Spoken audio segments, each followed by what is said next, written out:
We'll start the show off today with an update on this Josh Richards return stuff. There was a Facebook post circulating last week that showed a blue and orange Rocket One sitting in the Rocket shop, and it again sparked the conversation over Richards getting back behind the wheel.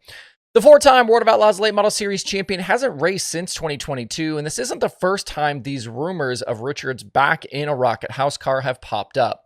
Last October, in the midst of all of the Brandon Sheppard back to Rocket rumors, Richards was talked about as potentially racing again, and Rocket even fueled it a bit with a Throwback Thursday post showing both Shep and Richards. Obviously, we now know the Sheppard stuff was true, but we have not seen Richards get in a car. I said back then that there were some rumblings that a very short schedule was possible for Richards, maybe a few races, but a full-time return was unlikely. And until last week, when this photo appeared, the conversation around Josh had gone a bit quiet. In a Kevin Kovac story from yesterday at Dirt on Dirt, Mark Richards was asked about the photo, and he did confirm the car was built for Josh. He also admitted that they should have had the car under a cover in the shop so that a photo of it didn't leak out. Mark Richards told Kovac they are going testing towards the end of May to see how Josh feels, and then they will proceed from there. Kovac also wrote in the piece that no specific race or schedule has been laid out.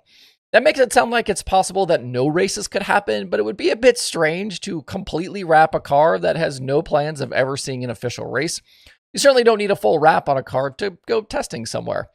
If Josh does indeed get back in the seat, I still wouldn't expect much beyond maybe just a few starts.